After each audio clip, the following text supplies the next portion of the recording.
I'm Jeff Mays of the New York Times, sitting in for Sam Roberts. Welcome to the New York Times Close Up.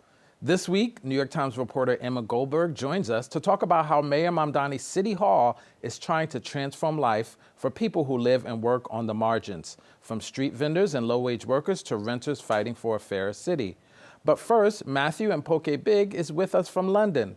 Matthew recently traced how Mahmood Mamdani, the mayor's father, and also a leading African intellectual, went from Ugandan exile to shaping debates over Gaza, Israel, and Palestine, and the politics New Yorkers live with every day. Welcome, Matthew. Thank you so much, Jeff. It's a pleasure to be here. He's a noted scholar. If you had to describe his body of work, how would you describe what he focuses on in his writings and his books? So he's a professor of anthropology and also governance. And much of his work has revolved around political theory and finding new ways of understanding the roots and the character of African politics. Difficult to sum up in a sentence, but the formation of ethnic identity and how colonial authorities reshaped African politics through colonial identity has been a big theme for him. But one of the things about Mahmood Mamdani, which is unusual, is that his intellectual interests have ranged very widely. So he's written several books about colonial identity and its impact on contemporary African politics. But he's also written a significant book about the genocide in Rwanda. He's written a significant book about Sudan. And he's written a book in the wake of 9/11 about politics and Islam and the place of Muslims in society. So he is not someone who's easy to pin down in terms of a single set of ideas or a single kind of theory. Right. And he said he is more of an observer than a participant in his son's political life. I'm wondering, have you seen ways in which his scholarship has maybe affected Zoran Mamdani? Mayor Mamdani often talks about being an immigrant and being born in Uganda, and I believe they lived in South Africa before coming to New York. So I'm wondering, is there any sort of link between the two? I mean, very much so. And it's pretty clear that in broad terms, the father's politics are reflected in the son's politics. Tracing precise A to B links is always going to be difficult. But yes, I mean, in terms of concern for social justice, as you said, Zoran Mamdani has talked about his politically formative life as a kind of immigrant. And that is a theme which we can see in much of the father's work. So yeah, I think that there are clear lines between father and son, but it would be a mistake to sort of say, well, look, one mirrors the other, or that Zoran Mamdani hasn't kind of thought through issues for himself. What I tried to focus on in the story was that Mahmood Mamdani has been a very well-known figure for decades. And clearly he is one of Africa's most important and prominent public thinkers. And so for those people who have viewed Mahmood Mamdani as an authority figure for many years, seeing the emergence of his son has been a bit of a surprise. It's kind of like, wow, the world is now trying to get to know a different Mamdani, whereas for many people, Mahmood Mamdani has been a star for a long, long time. It seems hard to believe that, Mayor Mamdani wouldn't be affected by his father's sort of intellectual views. One area where they do have agreement is on Israel or Palestinians, their support for Palestinians and the Israeli war in Gaza. I'm wondering, Mr. Mahmood, when he was at Columbia, he sat in and talked to students during the protests there. I'm wondering if you see any connection there between how Mahmood views the Israel-Palestinian conflict and Mayor Mamdani viewing that conflict? It's always difficult to say whether the views of father and son match. And I certainly don't feel that I'm qualified to say, to kind of judge that. Um, Mahmoud Mamdani is writing a book, as he explained to me now, which he said is going to be called Homelands, and which is going to be published, he said, or finished in 2 or 3 years. And that book will consider questions of ethnicity, of what it means to be a settler, of what it means to be a native, and how they apply to the Middle East as well as other places too. And that book, I think, will build on some ideas that he has been toying with and articulating for quite a long time. And one of those ideas is the notion, in his view, that to be an indigenous person, to claim ownership or complete identity with a particular piece of land is actually a fiction. His idea is that everybody at some level is a settler. Everybody has come from somewhere else. And so the notion of being a native is always contingent. And I think at sort of the most basic level, that would spring from the idea that, well, all of humanity came from, let's just say, Africa, and then spread around the rest of the world over obviously many thousands of years. And so no one can exactly claim to own or be completely, native to a particular patch of earth.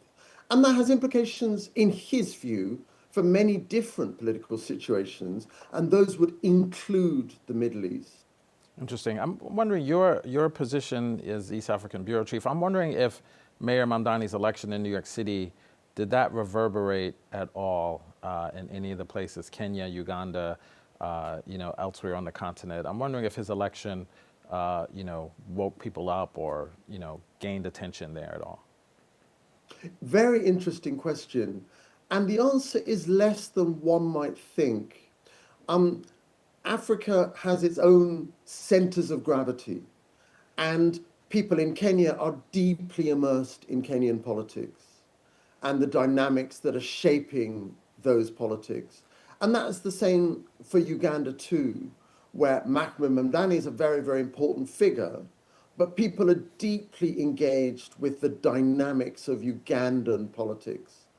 And so um, I would say that while some progressives, some online progressives, celebrated the election of Zora Mamdani last year, it wasn't a massive kind of overwhelming issue. I think one can use the comparison with Obama's election in 2008.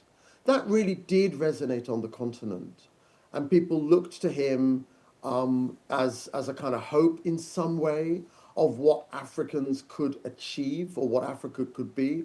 I don't think Zora Mamdani's election had the same kinds of resonance. And I went to see two public events that Mahmoud Mamdani held in Nairobi in January to promote his new book, Slow Poison, which is about contemporary Ugandan history. And there were hundreds and hundreds of people at those events. People said it was the biggest literary event in Nairobi for a long time. And afterwards, there was a public question and answer session. And almost all of the questions were about Africa and about Uganda and about Mahmoud Mamdani's views. Almost none of the questions were about the new mayor of New York. And I think that that tells us something. People in Africa are deeply engaged with the tensions and the struggles of African politics. You mentioned his book, Slow Poison. In the book, I think he has a controversial take about the regime of Idi Amin. Tell us about that. How has that affected his scholarship at all? Yeah, so in the book, he retells the history of contemporary Uganda, really starting in a big way with Idi Amin, who came to power in a coup in 1971 and ruled until 1979. And during that time, he was an extraordinarily brutal dictator. Um, and hundreds of thousands of people were killed by his regime. Um, that was followed by a civil war. And in 1986, Yoweri Museveni came to power, having effectively won the civil war. And he's been in power now, Museveni, for 4 decades, for 40 years. In fact, he just won re-election in January. And what Mahmood Mamdani does is effectively promote a kind of revisionist history of this period. And he argues that there needs to be a rethink of the tenure of Idi Amin and a rethink of the presidency of Yoweri Museveni. And he argues two things. First of all, that much of the notoriety of Amin is springs from a kind of racist kind of caricature of Amin as a particular kind of African, both a buffoon and sort of a man of unlimited cruelty. Right. And he argues that Amin, while brutal, and he doesn't underplay the brutality, was wrestling with very real questions of how to form a nation state in Uganda from the kind of shards left from the colonial legacy.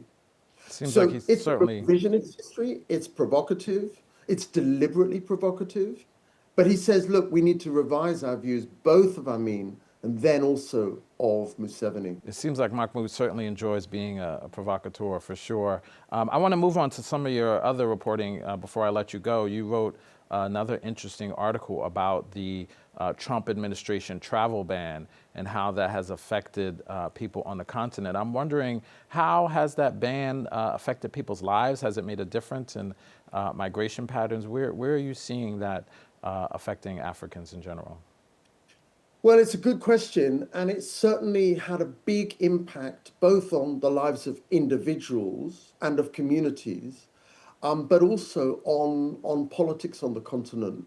And it's fair to say that almost every African government is trying to figure out how to navigate their relationships with the Trump administration and with the different set of priorities that the administration has, compared to, for example, the Biden administration.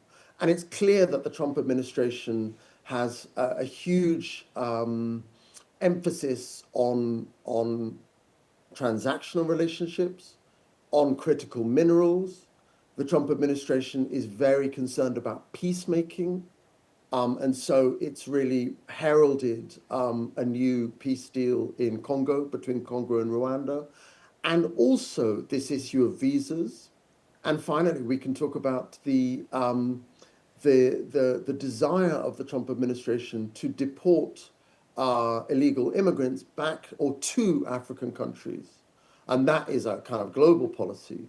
With the visa ban specifically, it has absolutely affected a number of countries, including Somalia, South Sudan, just in my region, but other countries too. And of course, it's made a massive difference to people who have been going back and forth. It's made a difference to people who are studying in the States. So yeah, it's been pretty shattering. But at a government level, it's also forced governments to think, how best can they appeal to the Trump administration and make that relationship into a constructive one. Matthew, thank you so much for your deep and rich reporting. I appreciate you taking the time to join us today. Thank you so much, Jeff. It's a pleasure. Coming up, Goldberg on how Mayor Zohran Mamdani's City Hall is lifting up those who have long been pushed to the margin of the city's economy.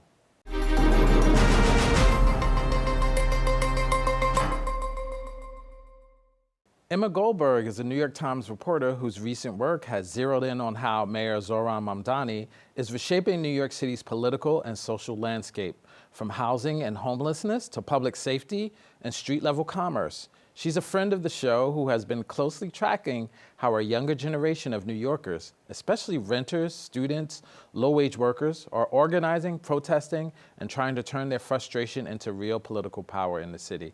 Welcome, Emma. Thanks so much for having me on. Yeah, so you've had a number of interesting stories about Mayor Mamdani recently. The one that I enjoyed a lot was the one about him going to the rental ripoff hearings. Kind of unusual to have a mayor at a hearing where people were sort of complaining about their landlords, right?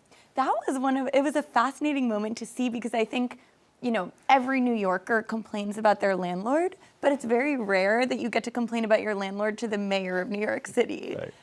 And there were when I went to a rental ripoff hearing recently, he sat down with 3 renters to hear the problems that they've had with their homes. And I talked with them about what that experience was like. And I think they were nervous, but also I think they felt pretty empowered to get to talk directly with the leader of the city about their housing problems. What do you think the mayor's purpose is in having these sort of hearings? I mean, he is a master of sort of the spectacle and social media. This feels kind of like that in a way, right? Does it serve any other purpose? Right. I mean, he is like the son of 2 storytellers, right? Like a celebrated filmmaker and author. And so he knows how to tell a story.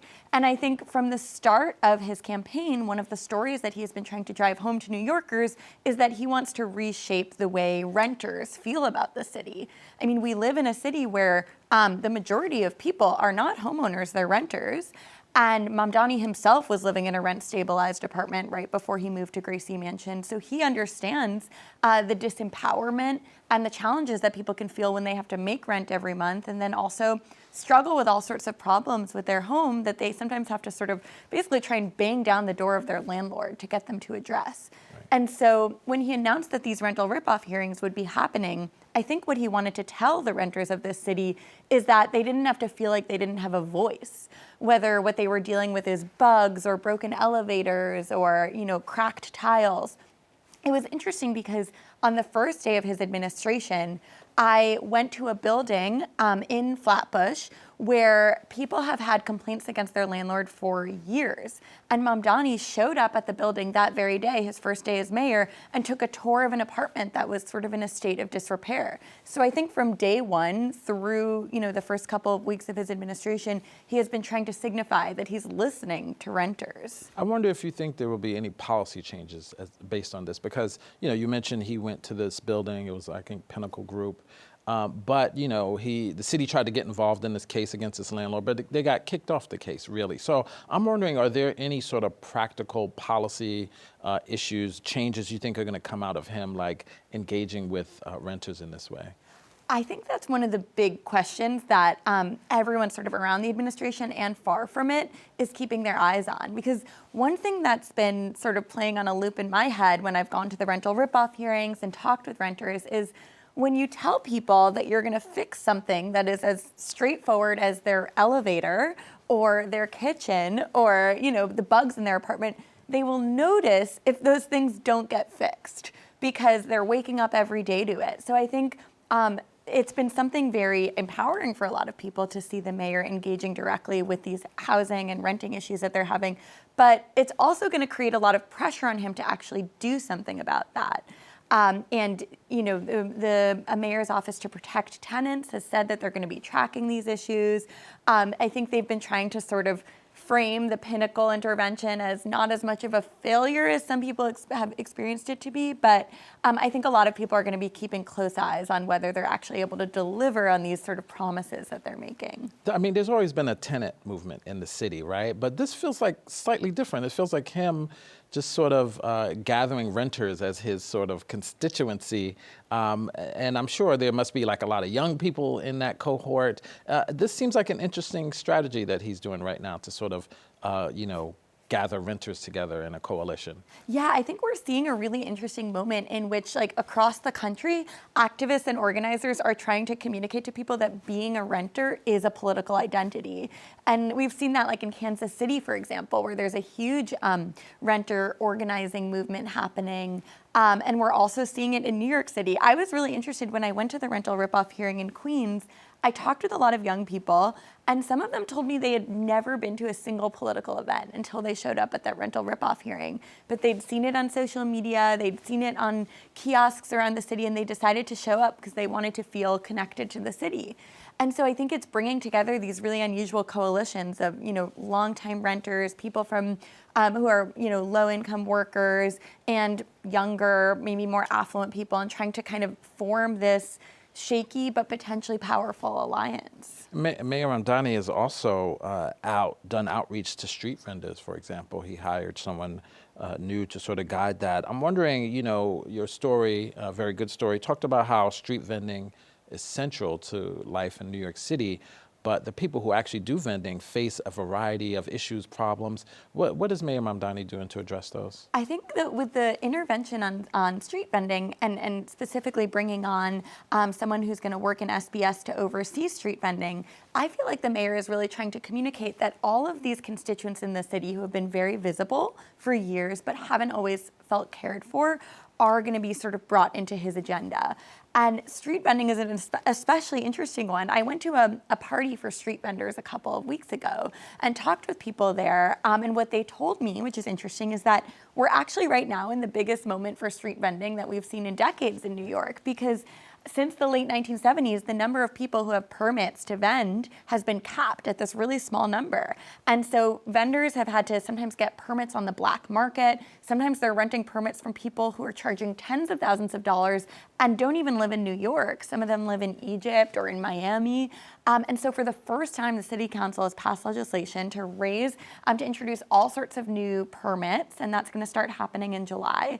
And so I think Mayor Mamdani, even though that's happening at the city council level, is sort of trying to put his imprint on that change that street vendors are experiencing. I mean, one of his most memorable Mayor Mamdani's campaign ads was where he went to like a halal truck and talked about the price of chicken over rice and why that cost was so much. And as you mentioned, some people have to get licenses through the black market and other ways. I'm wondering, in terms of the vendors coming together, what have you heard from them? Do they believe the mayor? I mean, I'm sure they've heard Mayor Adams promised to sort of reform vending and didn't, but what's the response from the people who are actually vending? I think there's a lot of uncertainty because for some of the ones that I've spoken with, street vendors, they're still on the wait list. Some of them haven't even made it onto the wait list. So I think right now they're in this sort of moment of uncertainty where they know these big changes are coming. They know there's going to be new opportunities to vend and to get permits. And hopefully, I think to some of them, it feels like they're going to have a voice in City Hall because the woman who's taking on this position, Karina, has been running the Street Vendor Project, an organizing group, for years.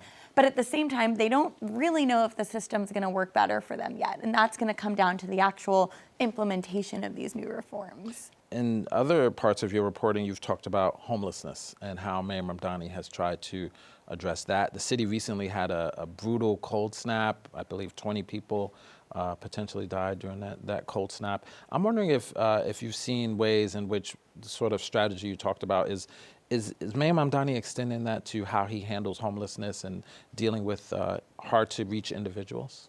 Yeah, I think that the mayor's approach to homelessness has been sort of one of the most complicated and interesting developments since he entered office, because during his campaign, he expressed a sort of skepticism about heavy-handed approaches to trying to serve people living on the street who have been resistant to coming into shelter or to working with caseworkers and outreach workers. And he expressed this sense that you don't want to take like a heavy-handed approach.